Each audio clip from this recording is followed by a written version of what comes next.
Howdy petit surimi, aujourd'hui on se retrouve dans une nouvelle vidéo spéciale Halloween.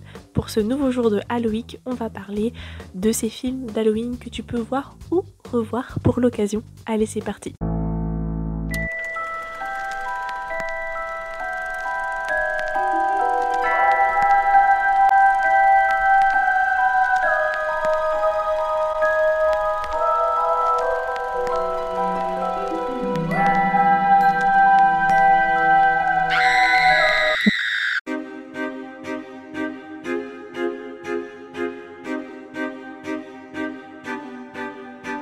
Pour ceux qui ne sont pas au courant, j'ai déjà fait une sélection de films qui à mon sens sont incroyables pour Halloween, donc c'était plus film d'horreur en soi, hein, j'ai envie de vous dire, l'année dernière, mais cette année j'ai voulu faire une sélection de films qui sont vraiment bons pour la période halloweenesque, donc ils sont pas forcément flippants, mais ils sont bons pour se mettre dans le mood de la période Halloween. D'ores et déjà, je préfère préciser que je ne citerai pas le film La Main. Je sais que tout le monde l'a aimé au cinéma, moi perso je ne l'ai pas aimé.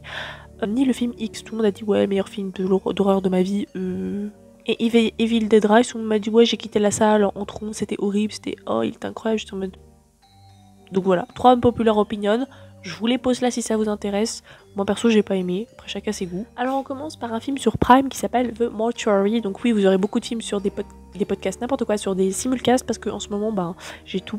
Voilà, mon père a Disney et mon darling il a Netflix et Prime, donc du coup j'en profite. C'est une jeune femme qui s'appelle Sam qui va rentrer dans une maison funéraire glauque afin de postuler pour devenir la nouvelle assistante du croque-mort Montgomery Dark, qui va recueillir Sam et faire en fait un entretien d'embauche, sauf que cet entretien est assez différent puisqu'en fait cet entretien sert d'excuse pour faire un récit macabre de la part du croque-mort, et ces récits sont un peu tous terrifiants les uns par rapport aux autres.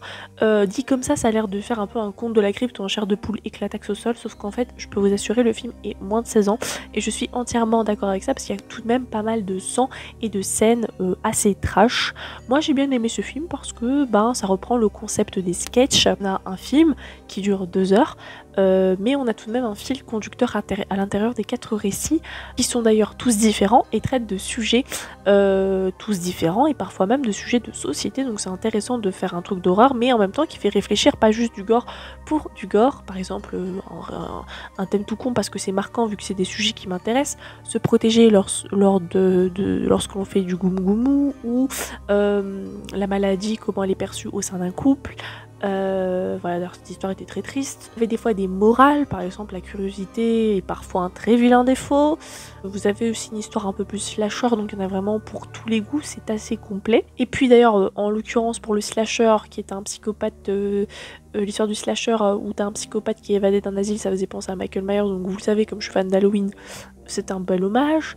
L'esthétisme, la colorimétrie qui fait très saturé années 80, ça donne une ambiance particulière au film, même si c'est pas le film d'épouvante et d'horreur du siècle, mais t'as compris. Ensuite, il y a le film Martyr, qui est un film franco-canadien. On suit Lucie, 10 ans, qui va réussir à s'enfuir après s'être faite kidnapper. Elle va donc être placée dans un hôpital où elle va faire la rencontre d'une jeune fille, Anna, qui est tout autant traumatisée qu'elle. 15 ans plus tard, elles entreprennent une quête pour retrouver la famille qui a torturé Lucie étant petite et donc venger celle-ci et également expier tout leur trauma. En tout cas, elles pensent que ça va les aider dans leur reconstruction.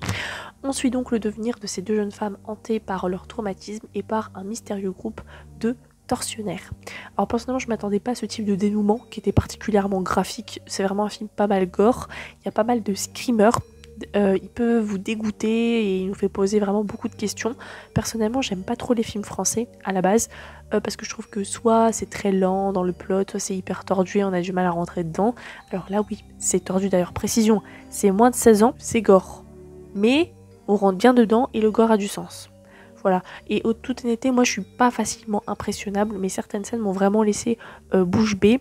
De par le déferlement de violence hallucinant, mais sans être gratuit, hein. La mise en scène de plus en plus crue, il y avait une certaine froideur qui faisait tout simplement froid dans le dos, au risque de me répéter. Toutes les séquences de sauvagerie se multiplient, on n'a pas le temps de souffler, surtout que le film il est hyper court, vraiment, on est littéralement dans un voyage en enfer pendant un peu plus de 90 minutes. Donc si vraiment tu aimes le gore, ce qui est mon cas, mais en général quand il y a une justification, parce que du gore pour du gore, ça ne m'intéresse pas, genre The Human Centipede, c'est non merci, c'est trash, c'est poubelle, bah franchement tu vas être servi. En revanche, si t'as vraiment une âme trop sensible, bah abstiens-toi, parce que même moi qui suis inhabituée de ce genre de show, j'avoue que de nombreux passages étaient très limites, à la limite du supportable.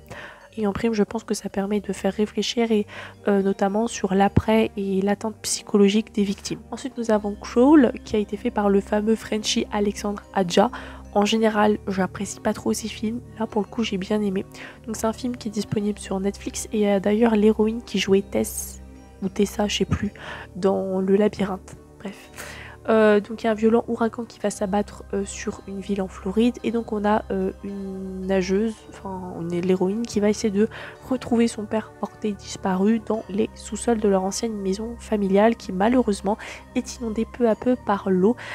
Sauf que très vite ils vont comprendre qu'ils ne sont pas tout seuls, en effet il y aura des alligators. Donc ce n'est pas un cas de hantise que l'on aura dans ce film mais un animal tueur. Donc c'est un concept qui est assez usé mais bizarrement ce film était plutôt pas mal réalisé avec une petite vibe La colline à des yeux. D'ailleurs c'est le seul film de Aja que j'aime, en tout cas surtout le premier volume. Après je trouve que ça devient trop dégueu. Passer le deuxième volume, je vous conseille pas de regarder parce que c'est vraiment de la violence gratuite, il y a beaucoup de rape pour rien, c'est vraiment du gore pour du gore. Voilà, c'est un film qui sort des sentiers battus et le réalisateur a quand même réussi à revisiter le thème de façon à bien ficeler l'attention. Ça monte crescendo, les alligators sont assez réalistes et franchement ça m'a fait réfléchir à deux fois avant de m'engager dans des sous-sols. Parce que vraiment on avait clairement l'impression d'y être. Ce qui est une pas très bonne chose, donc imaginez si c'était un requin, moi je serais déjà en décès. Ensuite on a La proie du nombre par David Bruckner. C'est une jeune femme qui s'appelle Bess, qui est en deuil parce que son mari est mort et elle vit toute seule au bord d'un lac.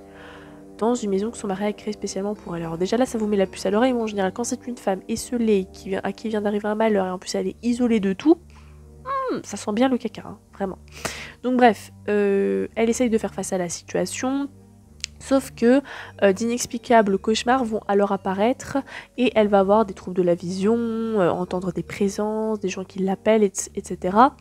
Et donc elle va décider de fil en aiguille de fouiller les affaires de son mari pour essayer de trouver des réponses, qu'est-ce qui lui arrive, c'est pas anodin, etc. Effectivement, c'est pas anodin puisqu'elle va découvrir des secrets aussi étranges qu'inquiétants et un mystère qui va peut-être bouleverser sa perception des choses. Ce film, je l'ai vraiment beaucoup apprécié parce que déjà la tension monte crescendo, comme quoi je vous l'ai dit, quand c'est moyen mais que ça finit en climax, c'est mémorable quoi. C'est pas un film où on va voir 50 milliards d'actions, on est vraiment dans la réflexion, etc. Mais finalement, le plot twist arrive d'une façon bien amenée et on a du mal à voir venir en fait le truc. Et c'est le genre de révélation qui fait plaisir de voir dans le genre de l'épouvante. Halloween, alors je me surprends à ne pas l'avoir noté dans ma sélection de l'année dernière. Ah, peut-être parce que je me disais que j'allais en faire une vidéo mode d'emploi, parce que si vous ne le saviez pas, on a plusieurs routes, c'est-à-dire qu'il y a plusieurs versions, plusieurs ordres pour voir les films selon les fins que tu as envie d'avoir, donc plusieurs routes, et je me suis dit tiens ça mérite une vidéo mode d'emploi. Alors moi évidemment ma préférée ce sera toujours la route numéro 2, hein, c'est ma préf. Donc avec la nuit des masques, etc. et tout. Vraiment, c'est ma préférée. Si jamais vous voulez vraiment le côté halloweenesque, le côté il se passe des trucs, machin. Alors il se passe des trucs partout, hein. Mais c'est juste en termes de plot et d'affect, moi j'aime la deuxième route. Mais si vraiment vous voulez vous mettre dans le bail vraiment Halloween et tout, et vraiment en mode voilà, ils sont à donf dedans, je vous conseille peut-être la dernière route, qui est la route la plus récente, qui a été faite par Blumhouse, puisqu'il y a le fameux Halloween 2018, le Halloween Kills de 2011 et le Halloween End de 2022 que perso je n'ai pas aimé. Voilà, moi perso dans ma tête je m'arrête à Kills, j'oublie le End, bref. Moi évidemment j'aurais toujours une préférence pour les deux premières routes, hein, déjà le Halloween de 79 et la nuit des masques hein, qui est le Halloween 2, et évidemment la deuxième route, je trouve que c'est un des meilleurs slashers, et puis Michael Myers c'est un de mes méchants préférés, bon bref vous m'avez compris. Et ensuite c'est le Bye Bye Man que je voulais vous conseiller, qui est un film nul, mais en même temps il est tellement dégueu que genre il faut quand même le voir pour que vous fassiez votre avis dessus. Alors moi je me rappelle que je l'avais vu à un moment où j'étais pas bien, parce que c'était un moment, je crois que j'étais en terminale et je faisais un mix entre burn-out, dépression, phobie scolaire, ce que vous voulez, et je faisais des crises de panique, et genre je me rappelle que c'était une matinée où en prime j'avais mes règles, donc j'étais dans mon lit, j'avais très mal partout, et ma mère devait aller à un rendez-vous, elle m'a dit va devant la télé, mets-toi un film, et je sais que c'était la période d'Halloween, je crois on était 2-3 semaines avant Halloween, du coup je regardais les films d'horreur que j'avais trouvé Bye Bye Man sur je sais plus où je l'avais trouvé, mais je l'avais trouvé. Et j'avais regardé, en fait, en gros, c'est des étudiants qui vont faire les cons comme d'habitude et ils vont entendre parler d'une légende comme quoi si tu prononces son nom, tu le verras tout le temps et il te forcera à faire des choses horribles avant de te faire trucider dans d'atroces souffrances. Et donc c'est ce qui est littéralement arrivé, c'est-à-dire qu'ils n'ont pas écouté et ils se sont foutus dans la merde. Et voilà, donc c'est ça l'histoire du Bye Bye Man, mais j'avais trouvé le film nul parce que les acteurs étaient nuls, mais les actions étaient pas mal. Vraiment pas mal du tout. Ensuite, on a le film Incantation sur Netflix, qui est un film coréen. Donc il y a 6 ans, Lee Joo a été frappée d'une malédiction après avoir brisé un tabou religieux. Aujourd'hui, elle doit protéger sa fille des répercussions de ses actes. Et personnellement, ça fait longtemps que j'avais pas vu un film de found footage. Et du coup, j'ai été ravie de ce film. Alors après, si vous n'avez pas de culture sur la religion, et notamment la religion asiatique, tout ce qui est bouddhiste et tout, vous n'allez pas voir venir la fin parce que vous n'allez pas comprendre le pourquoi du comment. Moi personnellement je n'ai pas été surprise parce que comme je m'y connais dans ce domaine, j'avais très vite compris où est-ce que la daronne voulait nous emmener par rapport à sa fille. Moi dès le début je l'avais dit à ma mère, elle me dit mais non, elle va pas faire ça, au final c'était ça, donc bref. De toute façon en général je suis rarement surprise parce que j'arrive à voir les choses assez vite. Mais là pour le coup voilà, si vous n'avez pas de culture religieuse asiatique, ça risque d'être compliqué, mais bon. Mais c'était une bonne histoire, parce que vraiment il y avait des scènes gore où t'as l'impression que vraiment c'est la dernière chance, même quand c'est des gens qui ont envie de l'aider, ils se font bully, donc elles se font encore plus bully par derrière, enfin bref. J'ai bien apprécié l'ambiance pesante qui règne tout au long du film. Les scènes de suspense sont flippantes, les scènes heureuses laissent planer le doute, et évidemment, je vais vous le dire, elle se fait bully toutes les 30 secondes. Moi perso, je le regarderai avec plaisir une nouvelle fois, parce que... Ensuite, il y a le film Smile. Donc c'est un remake selon moi de Action ou Vérité, mais en un peu plus mieux. Ça se dit pas, mais vous m'avez compris. Donc après avoir été témoin d'un accident traumatisant impliquant l'une de ses patientes, la vie de la psychiatre Rose tourne au cauchemar. Terrassée par une force mystérieuse, elle va devoir confronter son passé pour tenter de survivre. Alors quand on commence ce film, clairement on pense avoir affaire à une histoire classique d'une femme qui va être victime d'une malédiction et patati matata, elle va essayer de résoudre cette histoire pour peut être maudite, de fuir le machin et tout, sauf qu'en fait c'est pas du tout ça et je vais pas vous spoiler parce que c'est un film qui est encore une fois en dehors des sentiers battus. C'est ce que je recherche parce que moi, à force de regarder plein d'œuvres d'épouvante et d'horreur à proprement parler, j'en ai marre et j'ai envie de trouver des trucs originaux et là c'est le cas. En plus ça va crescendo et les jumpscares sont bien dosés parce qu'au bout d'un moment on a l'habitude, ils savent, enfin ils mettent toujours un peu au même moment les screamers. D'ailleurs mon darling lui il est hyper doué pour trouver les screamers, à chaque fois il dit ah ça va crier là, donc du coup on se prépare parce qu'on le sait, enfin c'est logique. Quand il y a outrance c'est chiant aussi que ça gueule toutes les 2 minutes et tout, bouffe, puis c'est même pas drôle, mais là vraiment c'était bien dosé, c'était au bon moment, donc c'était bon et ça servait l'histoire. Côté horreur, moi vous le savez j'aime le côté psychologique puisqu'en plus l'héroïne va réussir à bien nous transmettre ses angoisses et ses peurs, ses traumatismes, et moi personnellement au jour d'aujourd'hui déjà que j'aimais pas les gens qui sourient bizarre, mais alors là je suis encore plus traumatisée dès que je repense à un sourire démoniaque, vraiment. Et en plus ça en pleine nuit, c'est flippant quoi, vraiment. La fin était comme je l'imaginais et heureusement parce qu'il y a un moment donné où ils ont laissé planer le doute et je pense qu'ils auraient pu aller vers une autre fin et heureusement qu'ils l'ont pas fait parce que du coup ça aurait été une déception. Mais par contre c'est pas mal parce que je pense qu'ils vont peut-être faire un deuxième opus, donc pourquoi pas. Ensuite on a le film Renfield avec le duo des deux Nicolas, à savoir Nicolas Hoult et Nicolas Cage. Alors Nicolas Hoult, j'aime bien cet acteur parce que je trouve qu'il a un jeu particulier, il est pas spécialement beau, il est pas spécialement bon, mais il a une façon de jouer et on sait que c'est lui et en fait il apporte un truc dans sa nonchalance et c'est en ça que je trouve que c'est un bon acteur. C'est paradoxal mais vous me comprenez, il a un truc spécial un peu bizarre à lui, tu vois. Et Nicolas Cage, un de mes nombreux amours de ma vie, je trouve qu'il joue trop bien. Malheureusement ses derniers films sont pas fous, ça sent qu'il s'essouffle et que c'est sa fin de carrière, mais c'est un acteur que j'affectionne parce que je regardais plein de ses films depuis toute petite. Voilà, c'est une revisite. Oui, ça se dit une revisite, une version moderne du conte Dracula, est interdit au moins de 12 ans, mais qui personnellement je pense on aurait peut-être dû l'interdire au moins de 16 ans parce qu'on a du gore assez réaliste. Pas flippant, mais très réaliste, donc assez gore quand même, et parfois même un peu humour un peu adulte. Hein. Le mal ne saurait survivre une éternité sans un petit coup de pouce. Renfield est donc l'assistant torturé du maître le plus narcissique qui n'y ait jamais existé, à savoir Dracula. Donc Renfield c'est Nicolas Hoult et Dracula c'est Nicolas Cage. D'ailleurs il est méconnaissable. Hein.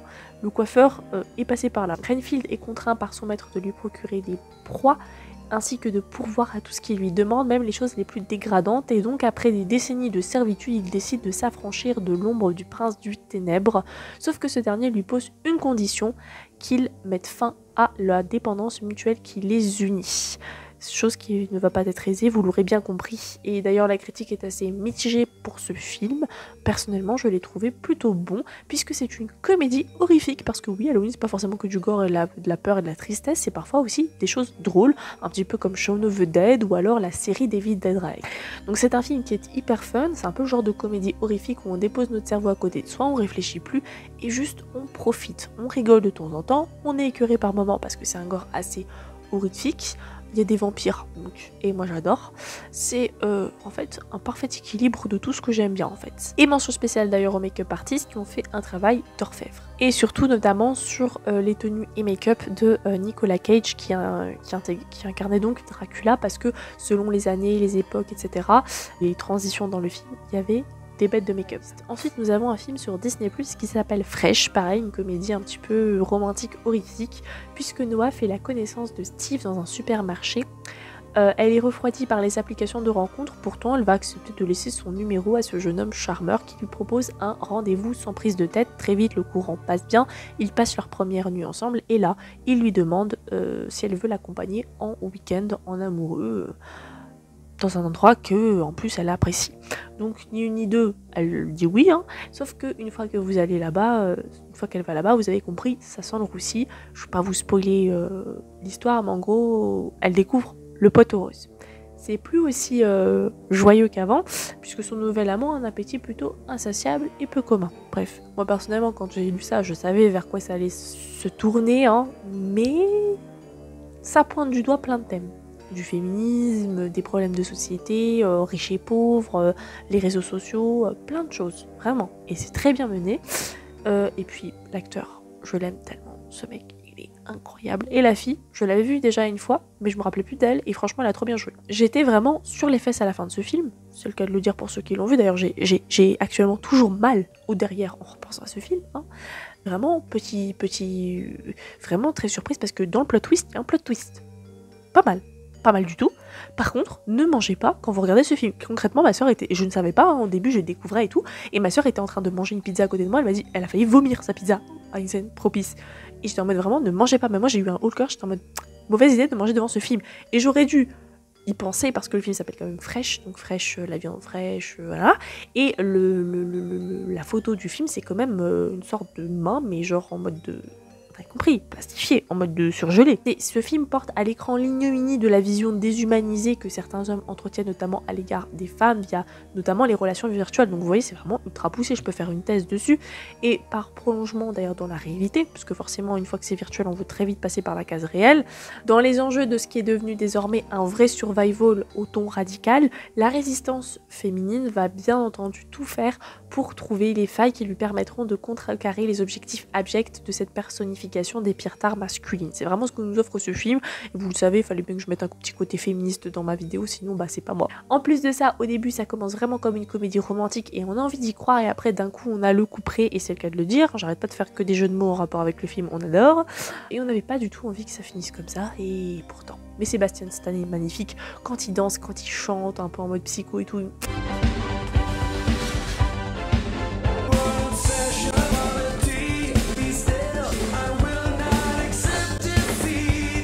Il est incroyable, vraiment je l'aime trop. Ensuite nous avons Barbare. Il s'agit d'une jeune femme qui va aller à un entretien d'embauche. Elle va louer un Airbnb le temps de son séjour. Elle arrive tard dans la nuit et elle va s'apercevoir que son Airbnb est déjà occupé. Personnellement, étant une professionnelle d'Airbnb, je vous conseille de faire une réclamation et de partir. Mais elle va pas choisir de partir puisque elle va décider d'y rester, étant donné que la nuit des hôtels, les hôtels étaient complets et ou alors hors de prix. Moi perso j'aurais payé, parce que excuse-moi, surtout qu'en plus c'est un homme avec qui elle est, donc on sait jamais si c'est un psychopathe. Malheureusement vous avez compris, elle va pas très bien tomber, le mec est un peu étrange. Donc du coup elle va décider donc de rester dans ce Airbnb, mais malheureusement dans son sommeil elle va être réveillée par des sons mystérieux et elle va se réveiller et être embarquée malgré elle dans une série de découvertes terrifiante. Ce qui est incroyable avec ce film, c'est qu'on pense à une chose, on se dit tiens ça va être ça, et en fait c'est autre chose. Donc moi je vous l'ai dit, j'adore les films qui me font sortir de ma zone de confort parce que je suis quelqu'un qui prévoit beaucoup, et là pour le coup c'est assez original, il y a vraiment beaucoup de suspense et ça vous fait vraiment réfléchir. En tout cas mon cerveau était en ébullition. C'est flippant à souhait, c'est gore, c'est bien ficelé, le rythme est parfaitement équilibré. À chaque fois, chaque année, je vous recommande de voir l'un des meilleurs films d'horreur selon moi, Le Silence des Agneaux, et évidemment The Witch, toujours.